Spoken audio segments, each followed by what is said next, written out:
We are very honored to have our honors symposium presenters today. We have two, possibly three presenters who are just UNCG Bryan School superstars. I know them well, and it is just such a treat to be not only with them, but to hear their research. And we so appreciate those that have been able to join with us today. So if y'all don't mind, what I would like to do is to do our introduction of our first speaker, and then we will have, and that will be Alexis Cox. And after we have our opening opening statement, we will have Alexis take it away, and then we will have we'll have folks unmute, ask a question or two, and then we will do our introduction of our next presenter, Molina Fuller, and then we will have her present, and then we will have folks on mic again and ask her a question or two. We do have one student that had an emergency, Mary Helen Kalasek, and so she is literally on the road. And if she gets to a spot where she can present, and we're gonna check in to see if our wonderful IT expert, Eric Toller with the Honors College, is gonna keep an eye out for her. And there's Eric, yay, Eric. So he's gonna keep an eye out for her to see if she is in a spot that she can present, and we would just have her go third. Otherwise, we'll have these two wonderful presenters. So welcome to the Honors College. And for those of you that are not familiar with the Honors Symposium, the Honors Symposium is open to any UNCG student, as well as students from other universities. They submit their research. If it is chosen, they are invited to present today. It is like the ACC tournament or March Madness. I reckon it's another type of March Madness, but this is in an intellectual ability. This is like March Madness, and we're so excited to learn today about first of all, about the Philippines. So let me first of all introduce our first speaker. Our first speaker is Alexis Cox, and Alexis is a senior at UNCG. She is in the Disciplinary Honors program, and she is majoring in business administration with a concentration in management.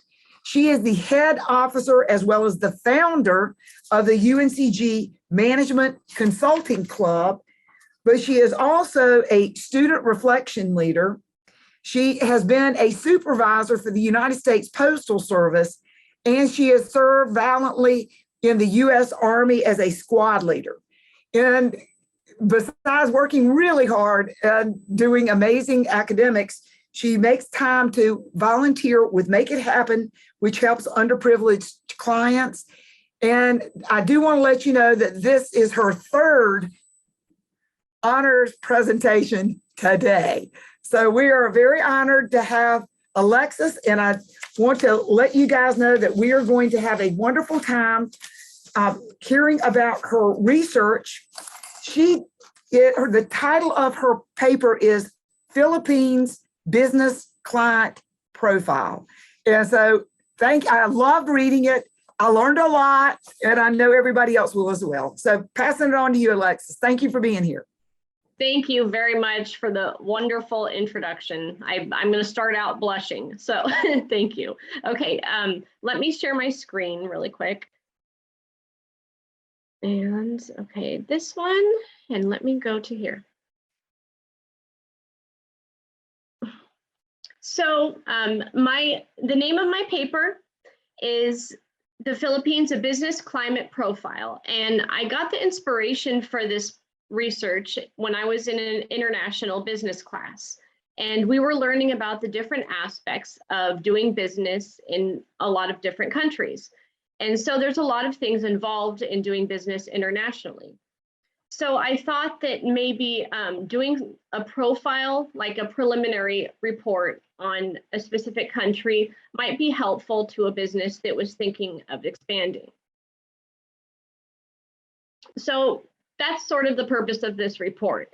If a business is thinking of expanding, they need to know about the cultural and economic and political environment that a country has, because then they can assess the organizational fit. And organizational fit is really important, not just for employees that they're hiring, but for places that they're going to be expanding their business into. It's also a good way for an expatriate to get a briefing. And an expatriate is somebody who's, for instance, maybe their company is based in the United States, but they have a satellite office in the Philippines. And so they end up working in the Philippines. It's also good for global connections. When a company or anybody is doing business with somebody who is located in the Philippines, there's a lot of cultural nuances that they should know. So what type of country is the Philippines? First, it is a compilation of 7,100 islands off the coast of Vietnam. And the capital is Manila. They were colonized by King Philip II, who was a king of Spain, and King Philip gave them their name. They have a monsoonal and tropical climate, and that helps them to be able to grow crops like sugarcane and rice. So what's the culture like in the Philippines? So business relationships end up becoming personal. And this leads to business associates maybe asking personal questions, but they're not asking to be rude or anything. They're just asking because they're genuinely curious, and it's acceptable there. So English is the official language for business, but Filipino is the official regular language. Although there's lots of other languages that are spoken there, such as Spanish and Chinese, and also Arabic. Gift giving in business is a common, it's a commonplace activity. And also they're more flexible with their deadlines than we are here in the United States. So what will communication look like in the Philippines? Well, Filipinos have a high context speech and communication. They're indirect, and that means that there is a lot of implied meaning behind what they say. What they say is not exactly what they mean. There's a lot of physical gestures and facial expressions that go along with their communication. Smiles, handshakes, and them raising their eyebrows is a way for them to greet each other. They are also big on physical touch. It is acceptable for friends who are members of the same sex to be walking down the street holding hands in the Philippines. Also in the Philippines, formal titles need to be used, and the hierarchy really needs to be respected. So Hofstede's cultural analysis is, okay, so Hofstede did a study, and it was in 50 countries. And he did it actually with IBM employees, because IBM is a multinational corporation. And he did it with 144,000 IBM employees. And he was able to come up with these different cultural dimensions across the countries. So for the Philippines, they have a really high power distance score. And that means that authority is well defined and very respected. The hierarchy is really prominent there. Also, they scored lower on individualism. That means that they're more of a collectivist society. So they look out more for group success than they do for individual success. They are a little bit higher on masculinity than they are on femininity. And when I say masculinity, I don't mean that they're like trying to be masculine. It means that they are very achievement and success oriented. So they're a little lower on uncertainty avoidance. So that means that the Philippines is pretty comfortable with ambiguity. Also, they are low on long-term orientation. So that means that they are rooted in tradition and values, and they look more at the present and the past than they do at the future. They're also low on an indulgence score. So that means that they're more restrained when it comes to indulging themselves. So how easy is it to do business in the Philippines? Well, these metrics came from the Doing Business project put out by the World Bank. And when it comes to the overall ease of doing business, they're about halfway on the ranking system. So they're 95th out of 190, one being the best. But when it comes to starting a business, they ranked really low. They ranked 171st out of 190, and that's because of the increased time and cost and procedures it takes to start a business in the Philippines. So what's the political and legal climate like?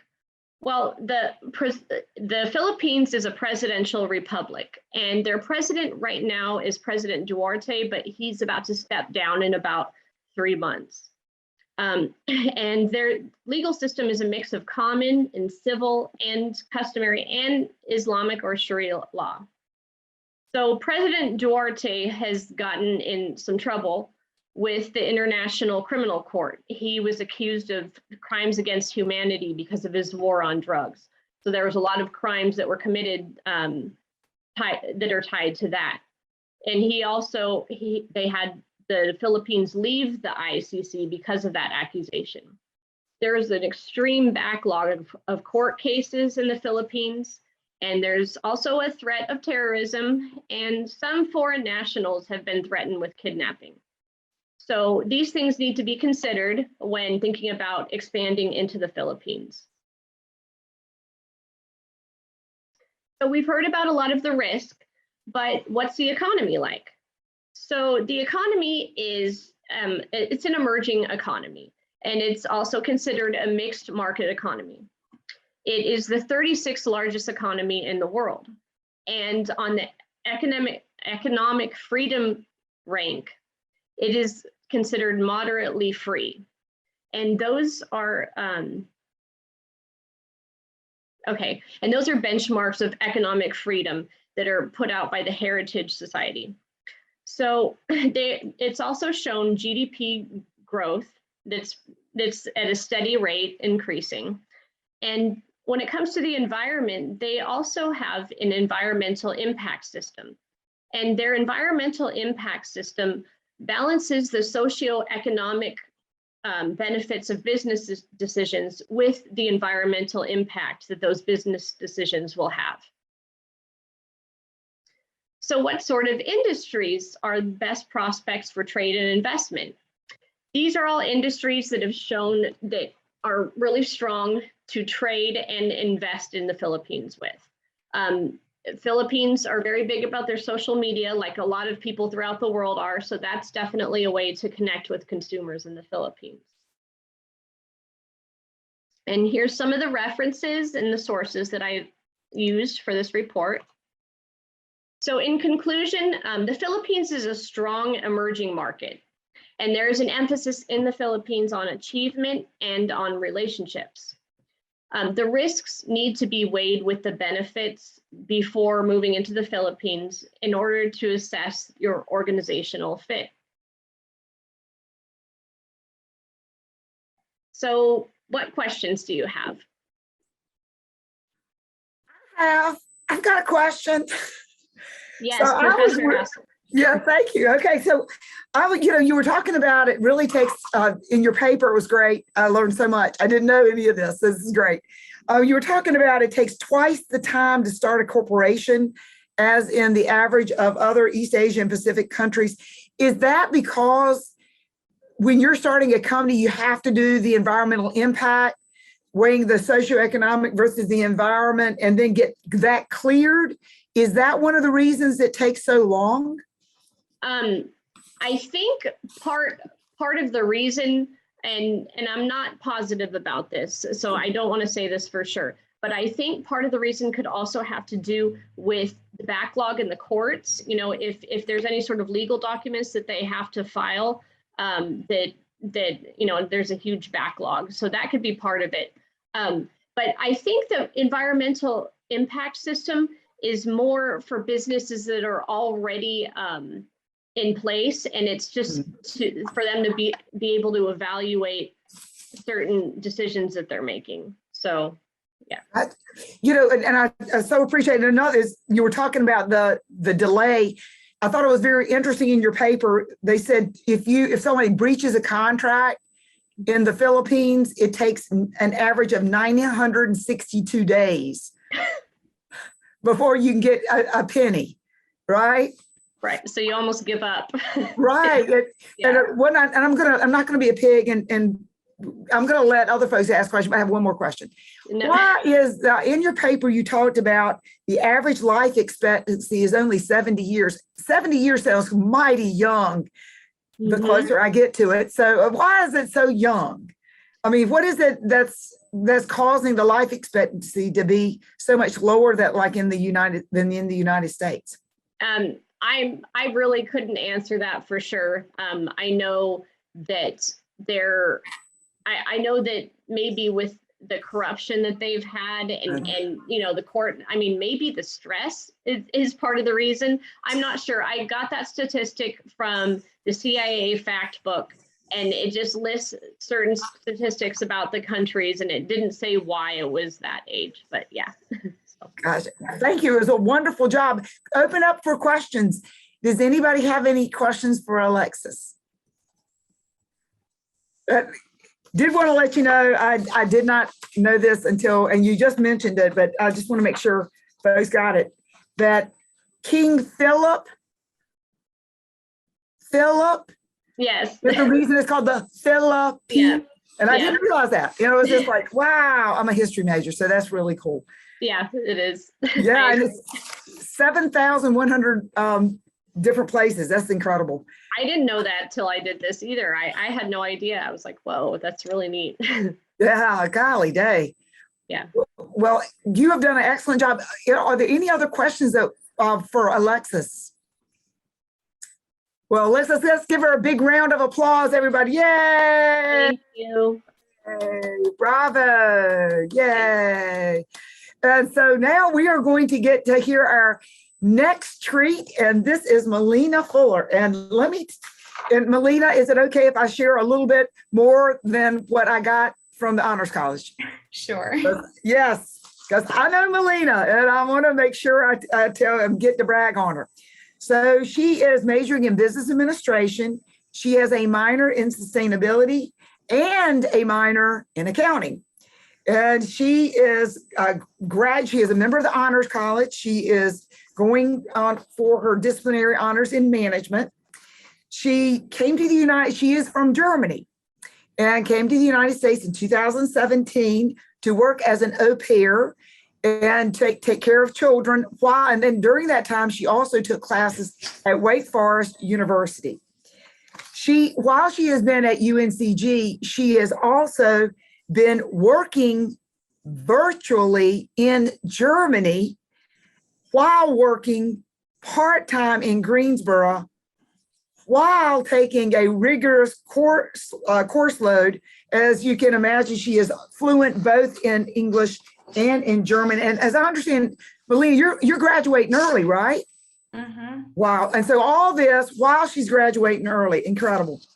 She is the treasurer for the International Student Association here at UNCG. She is an international ambassador, part of Beta Gamma Sigma, which is part of the students that have the top 10% in their class, and first in her family going to college, and where she is fully financing her own education.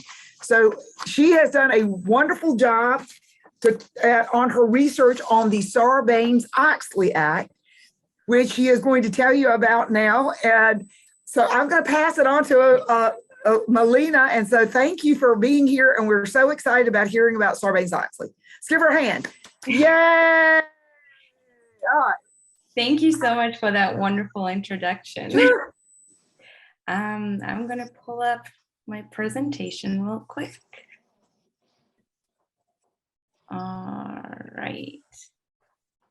Okay.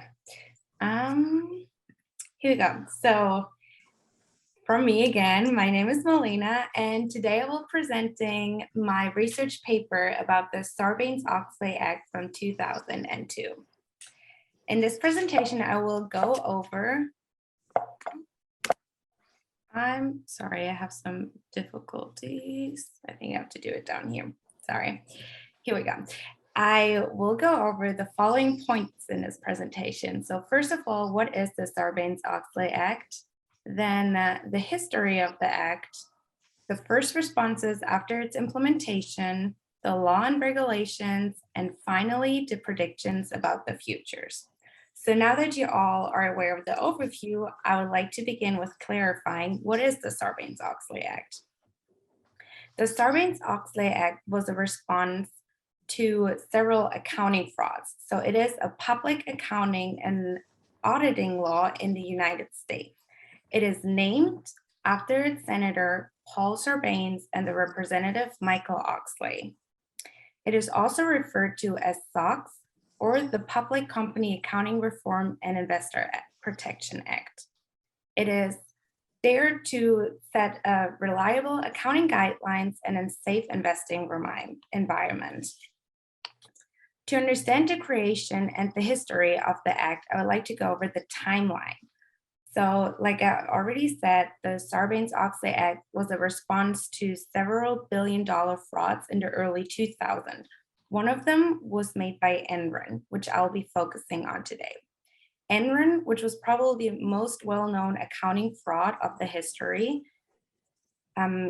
was at the time one of the most profitable companies of America. During the early 90s, the energy, commodity, and service company was very profitable, and they followed their success, like many times, was followed by a downstream, which they covered up through mark-to-market accounting, which gives an illusion of higher current profits. While this method was approved by the SEC in 1992, it was not very transparent to its investors.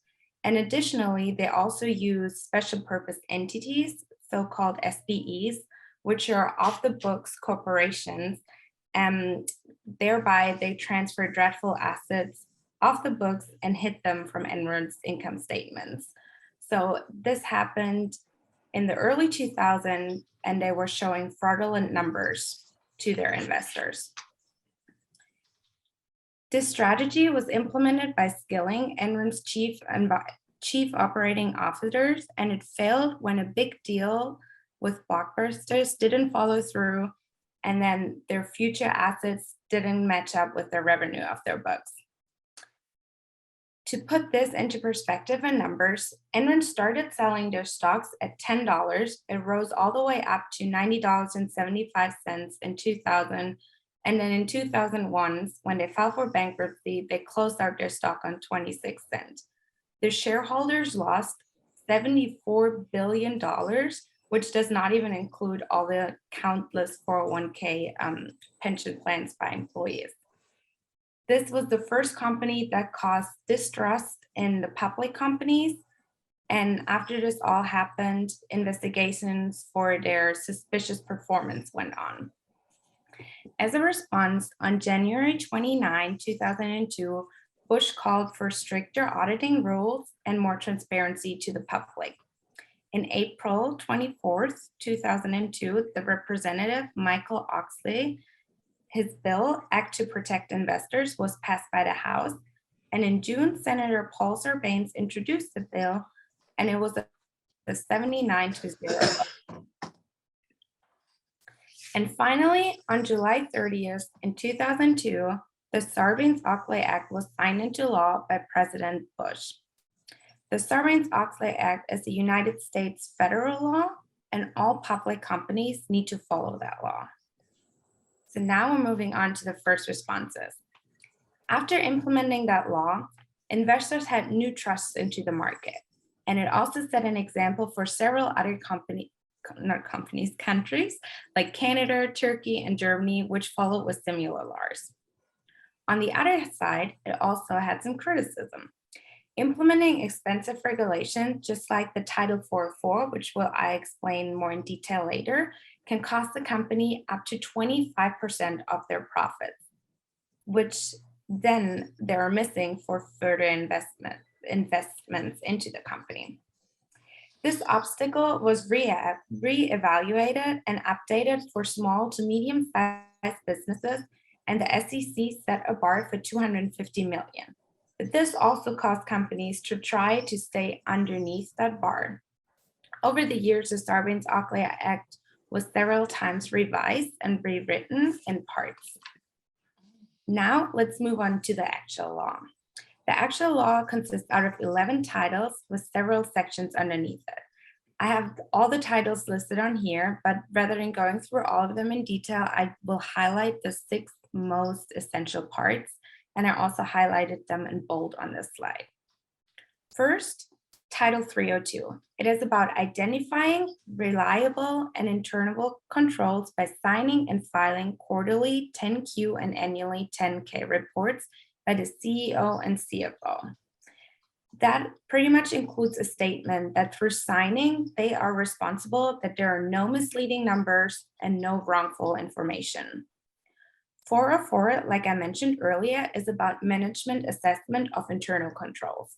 It consists out of A, annually, every report has to involve internal controls, which is the exhibit the liability of the management, and B, the accounting firm has to do the equivalent exhibit and also need to be audited.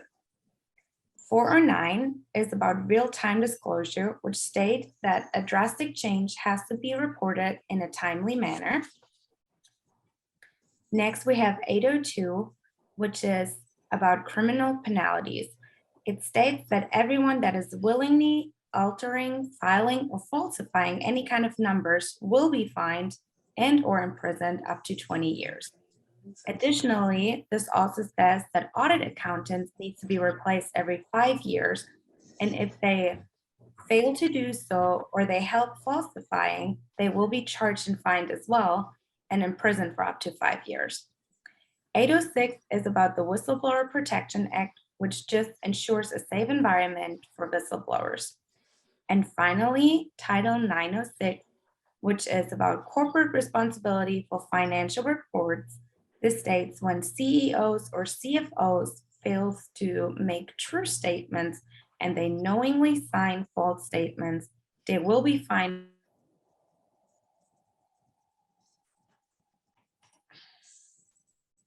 Bring me to my next slide, future predictions.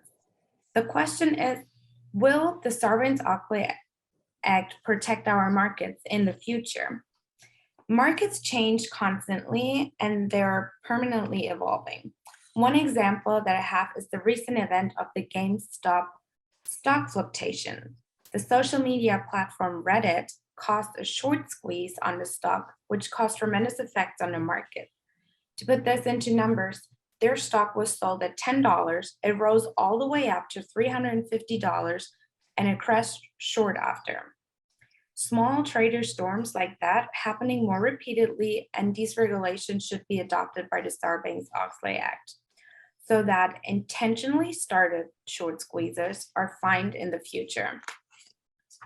The Sarbanes-Oxley Act has been federal law for decades now, and to keep investors trustful and companies' information reliable, it has to keep adapting to the adapting markets to protect us in the future, just like it did in the past.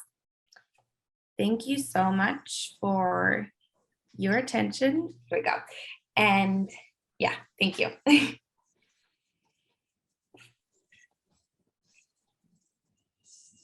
Wonderful job, Molina. You can tell she's got a great grasp on the subject as to where it came from, what's going on now, where it's heading. And it was absolutely fascinating. And we so appreciate your hard work on this as well. You and Alexis have just done an excellent job. So Molina, with your interest in accounting, you're minoring in accounting, but this shows a clear grasp of financial concepts. And so tell us what got you interested in Sarbanes-Oxley as your point of paper. It kind of intervenes all, because at the time I was writing that paper, I wasn't yet minoring in accounting. So this all seemed super interesting. And now that I'm in the field of accounting, I actually have to say that a lot of things that I've read at the time of writing the paper now make even more sense than they did before. So this definitely also sparked my interest into going into accounting. Well, it shows that you have a very clear grasp of what is involved in the law and where it came from and what does it do and how did it change before, because it was fascinating too, living through this. There were all these holes, all these things that were happening at one time. And, like this multi-million-dollar company's done great. And then the next thing you know, as you said, it goes down the drain and folks are going, what is going on? And I thought it was very interesting too, you know, part of the big defense of those that were in charge of Enron when it went down the drain was they called it the Ostrich Defense.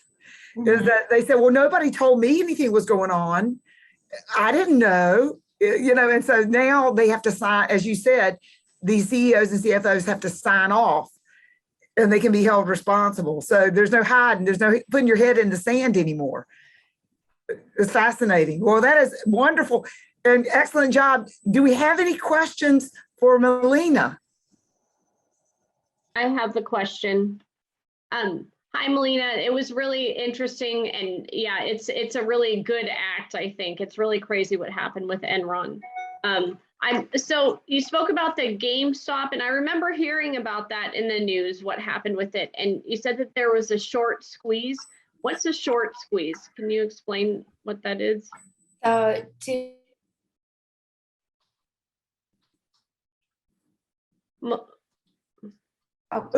Looks like there we go. If you don't mind repeating it, I'm so sorry. It froze for a little bit, Molina. Yeah. Oh, I'm so sorry. No, you're great. You're great. Does it work now? Yeah. That's great. Yeah. Okay, awesome. So to explain it very short or basic, short squeeze is pretty much that a stock is sold for way, way more than it actually is worth. And it's pretty much kind of because of the publicity. So at that time it was online, like everybody was talking about GameStop. It was just on Reddit, it was just praised that it's crazy currency, and it didn't have any backlog to it. So okay, thank you. That's it. That was wonderful. Thank you. Great question, Alexis. Any other questions for Molina? Well, Molina, let's give a big hand. Yay! We're so proud of both of you guys. Yay! So, Eric, I wanted to double check to see if our third presenter has been able, it's a little bit after 3:30, and wanted to see if our third presenter was able to get into our Zoom. She was not, unfortunately. Okay. Well, we are so excited that all of you guys are here. Thank you for monitoring that, Eric. Any other, first of all, I'm just gonna, for a second, talk, if that's okay, about the Honors College, because we do have visitors today, and I wanna make sure that they know about the Honors College. So the Honors College allows students to do work their first 2 years or their second 2 years or both.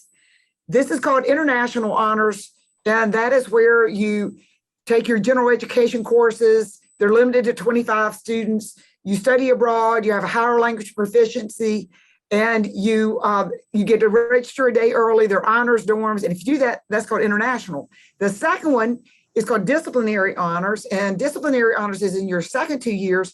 So when you're in your major, you take classes, but you do enhanced work for your classes, and generally it's 12 hours, but different departments can be a little bit different. And you do a senior honors project, and if you do both of those, that is full academic honors. And so we're very excited because Molina and Alexis are both in the honors program and working on finishing up honors. And I think, Alexis, you are finishing up this spring, right? Yes, I'm done with all my honors. I've just been approved to graduate with honors, so yay. Yay! Very good. And Molina, I think you're graduating in December, right? yeah. Got it. Okay, wonderful. If y'all don't mind, do y'all mind answering one more question? Sure. Okay. And thank you, Navia, for your sweet comment to our presenters. Thank you for that. So what have you learned about, and I'm hoping that our viewers will also follow your example next fall when they ask for honors work to submit it into the Honors Symposium. What advice might you give to other students, or maybe what have you learned? What has been your takeaway by doing submitting work and getting ready for this Honors Symposium? Do you mind? Can I start, Alexis? Is there anything that you would like to share with students that might be interested in doing this next year? I know I wasn't going to do it. I don't like presenting or public speaking. So I'm very nervous about it, but I'm happy it's over with now, and I feel like I've accomplished something good. And also, although seemed to have been the busiest month of my life, I did not start preparing as soon as I should have. So make sure to start preparing as soon as you know you're going. So those are my bits of advice. And also it actually wasn't as scary when I started doing it as I thought it was going to be. So all of the moderators have been really nice, and everybody's been supportive. So. Well, we're very, very proud of you, Alexis. And what were your other 2 presentations on? Well, my senior honors project, I did it on that, and it's multi-generational teams in the workplace. And then also I did one of these profiles on the country of Israel too. Wow, that's so cool. Are you planning to do to live overseas or do business overseas down the road, do you think? I know I would like to visit both of these countries, the Philippines and Israel. And I've actually, Molina, I've lived in Germany before for a couple of years. So yeah, I was there, but yeah. So around Wiesbaden in that area. But yeah, so anyway, but I'm hoping to go to those countries someday. That was great. And Alexis, was that when you were in the Army? Yes. Gotcha. Well, thank you for your service and excellent job. Thank you so much. Molina. Let's give her a hand. Yay! And Molina, if we can pass it to you, if you had advice for students that are thinking about doing the honor symposium, what advice would you share? So first of all, I bet next year, or I hope next year, it's going to be in person again. So that's going to be a whole nother level of fun and presenting. And then also, I think. Whoops, it looks like it's frozen a little bit. Do you mind repeating it one more time? I'm sorry. You're doing great. You're doing great. You're doing great. No. I said, I think it's a great opportunity to show your research also to other students and to your peers and whoever is interested in joining today, rather than just submitting it to your professor in the honors. Yeah, so I think that's really great. And it sounds to me that while you're working on it, it awakened other areas that you didn't know you had. And it sounds like that it sort of complemented. It's like going into a candy shop and trying a type of candy you've never tried before. You say, wait a minute, I like that. I've never tried that before. Exactly. Yeah, so that's so cool. Do you think you're going to pursue the accounting when you graduate, or you heading back to Germany, or don't know, or uncertain, masters, or what? I found out I won't pursue accounting in the future. I'm doing an internship right now, and while it interests me very well, I think I'd rather stay in management or international business. I like it, but I just don't like it as much. That's kind of what I found out. So a minor is actually great for that. And regarding Germany or America, I haven't quite decided yet. I'm trying to figure that out right now. Oh, that's wonderful. Well, we're very lucky to have you, and y'all are both superstars, and we're very, very proud to have you as UNCG students. So bravo to you both. And wanted just to check back with Eric and just see if Eric is there. Oh, look at that. Thank you, Mia. Mia is saying congrats and great work to both of you. I echo that sentiment. Thank you, Mia, as well. So just checking in with Eric. One last check-in to see if Mary Helen was able to find a spot to so she could participate. She did not. Okay. Well, Eric, we deeply appreciate you being our IT guru. We appreciate Linda, who keeps us all organized.